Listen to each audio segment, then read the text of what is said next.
sekarang kalau misalnya mereka body, mereka harus udah mulai mainin poke damage-nya nih di awal. Oke, ada Brody ya. Ada Brody. Ada Brody. Harus maksimalin untuk base damage Brody yang memang cukup besar dari early game. So let's see. Dan mari kita doakan yang terbaik untuk RRQ sih di game yang kedua. Di Best of 5 series kita tentunya masih ada kesempatan yang cukup luas tentunya untuk tim Indonesia. Saat Indonesia, mari kita kumandangkan teman-teman di kolom komentar. Karena ini Best of 5 series dengan skor 1 sama kemungkinan bisa dimainkan oleh RRQ Hoshi di game kita yang kedua. Malah aku merasa aku lebih suka dengan draft seperti ini. Dengan respect yang dibawakan oleh RRQ Hoshi. So kita akan melihat seperti apa untuk di game kedua. Eko Filipin melawan RRQ Hoshi yang sedang dipegang oleh Eko Filipin. 1-0 skornya ya untuk Yes. Eko Filipin. Best of 5 series masih ada kesempatan untuk membalikan keadaan dan draft dari RRQ di game kedua ini oke banget. Dia full hero-nya luas banget dan Albert dengan Karinanya agak sulit ketika Hilda berhadapan dengan Karina dengan emblem jungle-nya bisa dipukul balik pastinya. Ya, tapi ini dia mungkin pola permainan yang memang dipakai oleh Eko kemarin ya. Jadi Hildanya masuk rumput, ambil shieldnya up, dia nabrak buat bom-bom yang ditanam oleh Diki.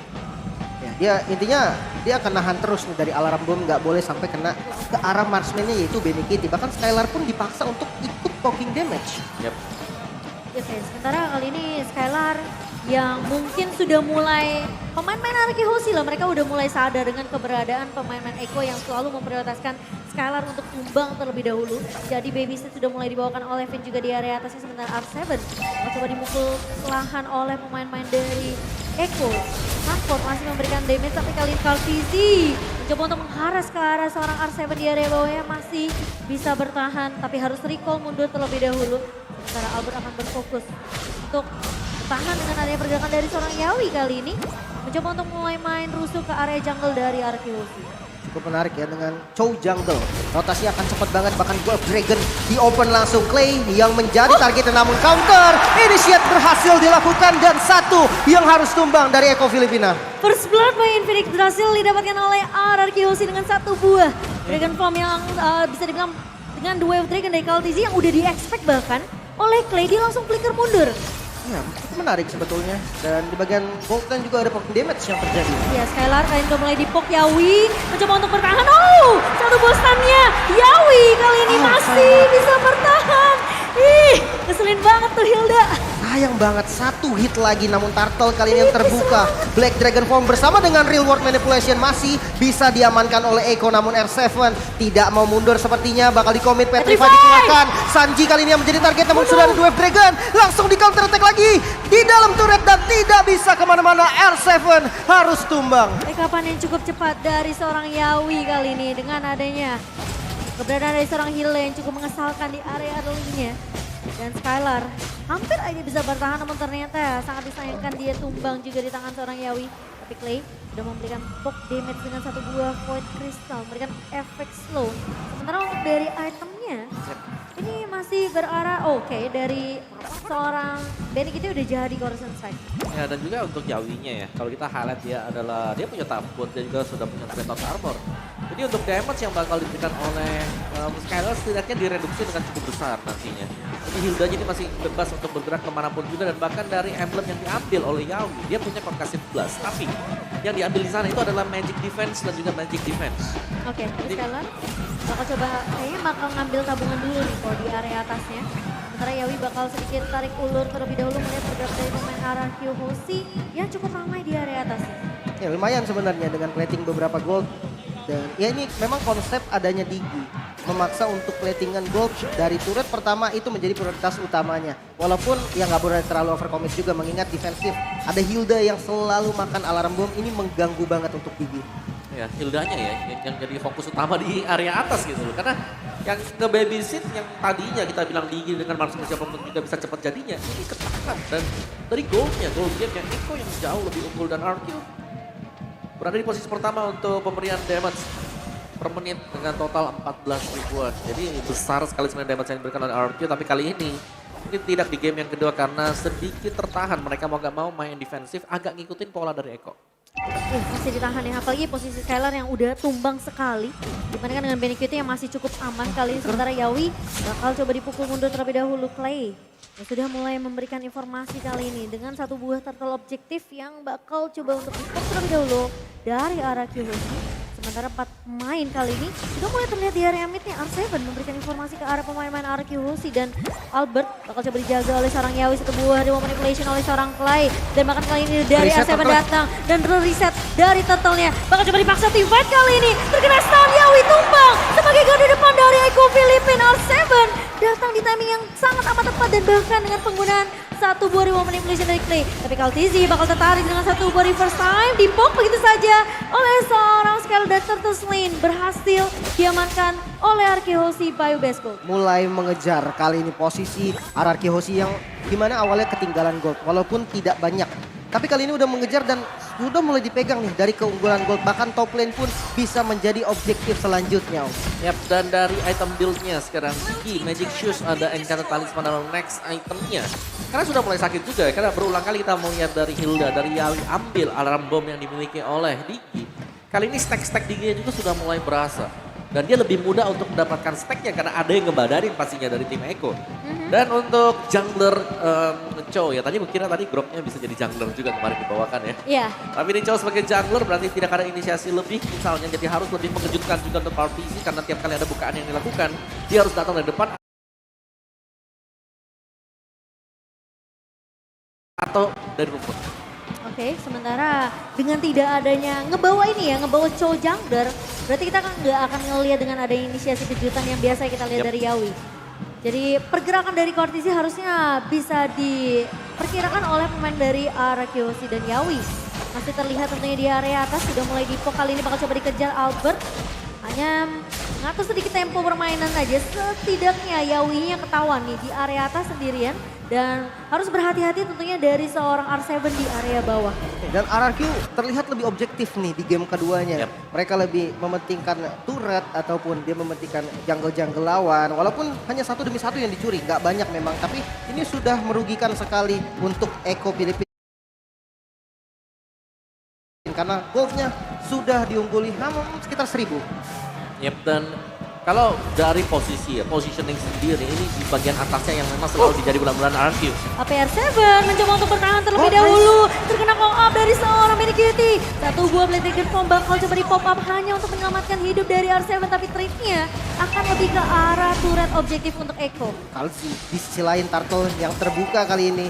Ditarik mundur, real world manipulation di commit. Yawi yang langsung dituju, langsung mundur juga dari Clay. Tidak mau lama-lama dan Turtle-nya masih bisa disecure oleh RRQ Hoshi. Oke, Tonapper Memory hanya memberikan poke saja. Mengusir pergerakan dari Eko Filipin karena Turtle Lane. Bayu Besko berhasil diamankan oleh Arkehoshi. Oh, tapi Benny Cutie mengejar ke arah seorang Clay kali ini. Dan Sanford bakal coba maju ke area depan. Wall charge. Satu buah wall charge, masih ada Journey dari seorang Finn. Yawi di area depannya Kartizi. Dragon. Dengan satu buah Wild Dragon kali ini Finn-nya terjebak. Dan makan Skylar. Mencoba Karsi untuk down. menahan, tapi Tonapper Memory. Yawi. Dari seorang Skylar. Dipukul balik oleh Arkehoshi dan R7. Oh, no. Mencoba untuk mengcover dan Skylar tidak tumbang kali ini. Setidaknya ada pertukaran yang didapatkan oleh Arkehoshi. Miss dari basic attack tadi Om ya. Iya, tipis masih bisa kembali survive dan Eko, timing mereka berulang kali menyelamatkan nyawa mereka juga ya. Kayak misalnya tadi Sanji kena reverse time.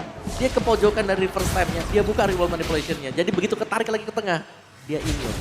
Itu luar biasa loh, pemikiran kecil seperti itu. Menarik ya dengan beberapa dot simple sebenarnya, namun bottom Betul. lane Sanford yang bakal langsung dituju. Masih ada immune untungnya dan kalau kita lihat dari itemnya Valentina atau Sanji ya. Clock of Destiny dan tidak pakai Enchanted Talisman ya Om. Ya, mengincar untuk damage yang besar ya. Sedangkan dari gameplay seperti ini sekarang, artinya mereka sudah mulai bisa berkumpul bersama karena dari si gold game yang memang agak unggul RT House-nya, tapi mereka bisa menang damage-nya dari Skylar. Aduh, deg-degan gini gamenya ya. Game kedua, padahal masih baru game kedua. Tapi pergerakannya Eko tuh temponya mereka tuh nggak mau kesetir sama Arkehoshi. Meskipun kayak pergerakan dari objektifnya ini malah lagi didominasi oleh Arkehoshi. Tapi lihat, Benny Cutie aja di area midnya itu ngepopnya ke arah Clay itu udah sakit banget.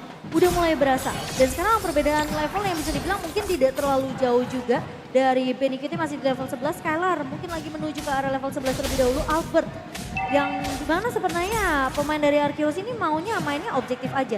Mereka bisa dapetin turret outer dan juga innernya terlebih dahulu sampai mereka bisa masuk ke area jungle-nya. Tapi Yawi ditahan dengan adanya satu buah Void Crystal. Skylar maju ke area depan dengan satu buah explosive strike-nya. Dan bahkan terdapat Yawi. memori dari seorang Skylar. Itu dia yang ditunggu-tunggu, Yawi. Ternyata sendirian saja di area rerumputannya.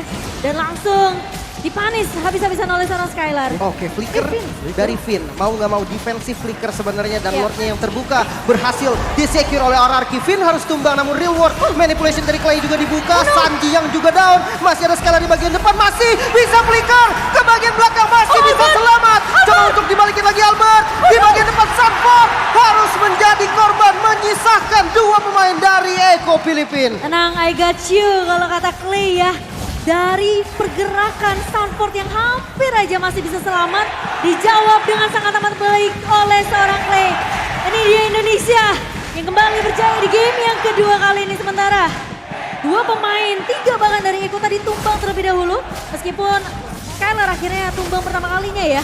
Tapi setidaknya masih ada trade yang bisa didapatkan oleh Arkeosi dan mulai masuk ke area jungle dari Eko Filipin. Skylar akan berfokus terlebih dahulu, turret di area midnya tentunya akan pecah. Dan 4 turret di tangan tim Indonesia. Bersama dengan Lord yang sudah mulai berjalan ke area atas lim. Oke, Finn yang bakal menjadi target lagi mungkin namun dua Dragon ke arah yang salah. Seven. Katzi langsung dipanis Katzi. dan harus tumbang juga dari Katzi. Masih ada Lord yang berdiri tegap di arah top lane. Sanford juga down. Best turretnya yang bakal menjadi kuncian. Masih bisa di defense ternyata Sanji bisa memukul mundur teman-teman dari RRQ Hoshi namun tidak ada yang tumbang. Tidak ada yang tumbang karena Kartizi terjepit dengan adanya satu buah Black Dragon Form bersama dengan satu buah knock up dari seorang R7. Itu cukup buat Arkeosi, setidaknya mereka nahan nih di area atasnya. Meskipun akhirnya Lordnya berhasil untuk ditumbangkan oleh Eko Filipin. Ya, dan Sanji tadi misalnya di early game dia nak ngincar buat cooldown time reduction, tapi kali ini setelah menyelesaikan Lightning Transient kombinasi bersama dengan Clock of Destiny, dia sudah mulai mengarah ke sana. Jadi sudah punya damage besar, punya juga nanti cooldown time yang tepat untuk Arcane strike-nya, untuk Shadow strike-nya dia. If-nya, Enchanted Talisman Ice Queen Divine Glaive tanpa Glowing One atau belum dengan Glowing One-nya. Tapi dengan Divine Glaive kayaknya damage-nya udah jadi Lebih lumayan besar. terasa lah ya. Betul. Kalau di game sebelumnya dia bermain dengan Necklace of Durance kan, mau tidak mau. Tapi kali ini dengan penetrasi magic yang dimiliki oleh Clay sendiri, membuat dia akan lebih diperhatikan lagi nih Om. Ketika free dari reward manipulation ya. Ya, dan Albert juga dia sangat-sangat tanky sekali ya. Golden Helm sudah dibayar juga oleh Albert, tinggal ke Radia, Thunder bahkan. Bell mungkin setelah ini untuk last item bagi Albert. Karena kita tahu ya defensif aja yang dipakai, true damage akan menjadi modal utama buat Karina. Ini- Dari item bisa, dari skill juga bisa. Selama garda depannya Arkeosi nggak bisa ditabrak sama Eko, Arkeosi akan baik-baik saja. Ya, tapi tergantung menurutku ya di sini Vin dia harus main agak sedikit ke belakang karena takutnya di copy nanti sama Valentina. Iya, Wind of Nature untuk Benny Cutie. Respect terhadap damage dari seorang Skylar. Juga R7 yang bisa mengincar ke arah backline dari Eko Filipin. Dan kali ini conceal play mulai dibuka oleh seorang Yawi. Mencari siapa? Tidak ada siapa-siapa. Enggak ada siapa-siapa. Di area bawahnya kosong. Karena pemain-pemain dari Arkeosi mereka lebih berfokus untuk mendapatkan objektif love. Dan kali ini apakah Eko mereka mau memaksakan, lihat semua Mereka mau fight. saatnya bakal coba untuk dikuasai terlebih dahulu. Yawi sudah mulai terlihat dari area midnya Kaltizi. Harus berhati-hati karena tentunya Albert sudah melihat pergerakan dari seorang Kaltizi kali ini. Dan Eko Filipin mereka mau coba untuk melakukan rusuh. Kevin harus flicker mundur terlebih dahulu. Dan satu buah retribution di tangan seorang Kaltizi bersama dengan Albert ini akan menjadi penentu. Sementara R7, Dragon Form. oh Albert! Berhasil untuk mendapatkan long play. Ayo BS-nya dipaksa Divine. R7 mengincar ke arah belakang. Benny Kitty. Terkena Petrify. R7 harus mundur terlebih dahulu. Dan kali ini sekarang Yawi down. Dan bahkan Albert! Benny Kitty down. Dengan Shadow Assault dari seorang Albert menumbangkan 4 pemain dari Eko Filipin, menyisakan Sanji begitu saja. Tapi Sanji memberikan more damage, flicker mundur. Dikejar. Albert Dikejar. very baik Sanji. Kali ini tumbang dan oh my god Sanji masih bisa bertahan tentunya. Tapi Albert sepertinya tidak akan It's okay. memaksakan, harus menahan terlebih dahulu agar sedikit bermain Oh no. disiplin dari Minions Arkeosi. foul. Tapi kali Sanji mencoba untuk menahan, dia mencoba untuk mengcopy ke arah seorang R7. Satu buah remote manipulasi dibuka begitu saja. Tapi lihat Sanford